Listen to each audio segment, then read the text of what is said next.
Olivier. Le trésor découverte maintenant avec la suite et la fin de notre incroyable aventure sur les traces des pionniers de l'Aéropostale et d'Antoine de Saint-Exupéry.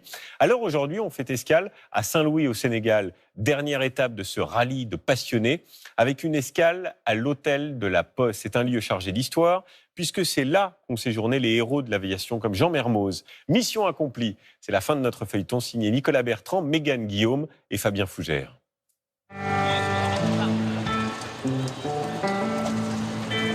En Mauritanie, sur l'aéroport de Nouadhibou, la météo est toujours capricieuse. Cela aurait dû être une simple escale technique, mais voilà déjà 2 heures que les pilotes du rallye patientent sous la pluie. C'est meilleur plus loin, c'est meilleur en descendant. Ah oui, vers le sud, c'est meilleur. Hein. Soudain, une petite fenêtre de beau temps semble arriver timidement. L'équipage de Michel, Sarah et Christiane est bien décidé à en profiter. Allez, on va pas traîner. Courage. Partis de Toulouse il y a une semaine, les pilotes mettent aujourd'hui le cap sur Saint-Louis, dans le nord du Sénégal. C'est la dernière étape du voyage et elle prévoit d'être mouvementée. Il y a des beaux grains à la gauche. Ah, c'est vrai. Les grains, ce sont ces gros nuages de pluie tout autour de l'avion qu'il faut absolument éviter. L'objectif, c'est de pas rentrer dans ces zones où il y a pas mal de turbulences et ça peut potentiellement être dangereux. Après 2 heures de vol sous la pluie, petit à petit, le désert finit par céder sa place. Je suis heureuse de me retrouver au-dessus de cette mer de couleurs, des bruns, des verts émeraudes, des bleus marines, c'est vraiment trop beau. Puis, droit devant, la piste de l'aéroport de Saint-Louis apparaît. Au Sénégal. Le Super Michel a réussi à faire notre écoute. Merci beaucoup, en tout cas c'est super sympa. Voilà. On est content d'arriver, on est content de votre accueil. Emmanuel, Benoît et Pierre sont bien arrivés eux aussi, juste derrière. Allez, Ça y est, c'est fait. on y est. Et ils n'ont pas une minute à perdre. Maintenant livraison. Direction l'hôpital de la ville. La petite équipe réalise aujourd'hui une livraison humanitaire spéciale. Donc normalement, il y a des vis là dans un petit sachet et il va falloir le monter. Emmanuel, ingénieur biomédical dans la vie, installe ce laser pour le service ophtalmologique. Il va falloir que je vérifie le faisceau de lumière et le faisceau laser, son intensité. Apporté depuis Toulouse, plus de 300 kilos d'équipements qui vont être utilisés immédiatement. Remontez un peu, s'il vous plaît. Dans ce bloc opératoire, cet homme de 87 ans attend depuis longtemps un traitement pour son œil gauche, pratiquement aveugle.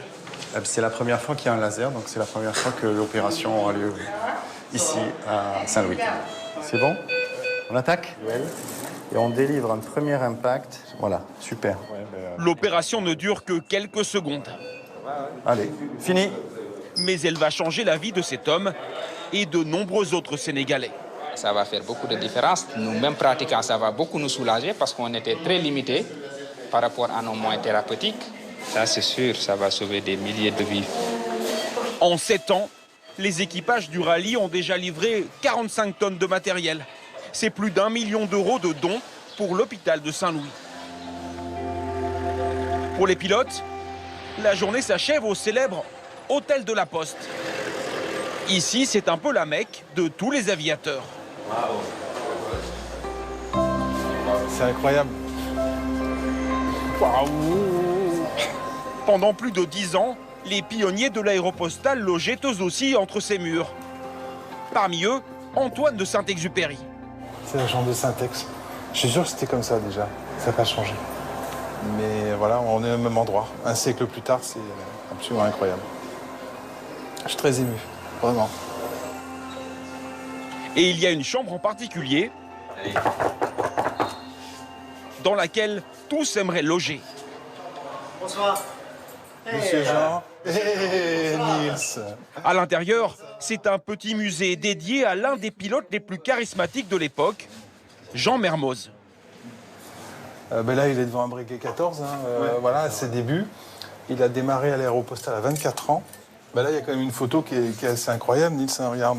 C'est la Croix du Sud, c'est le décollage de la Croix du Sud, le LT26. Son dernier décollage. Sous de tels auspices, pour les équipages du rallye, À tout à l'heure. la soirée promet d'être mémorable. 2 nuits au Sénégal seulement, avant de prendre la route du retour dès demain. Ouais, on n'a pas envie de repartir, on n'a pas envie que ça s'arrête. Dans une semaine, nos pilotes, Samy, Sarah, Emmanuel et tous les autres, seront de retour en France. Mais jamais ils n'oublieront ces héros d'autrefois, dont ils ont suivi la trace un siècle plus tard, les pionniers de l'Aéropostale. Et on va continuer.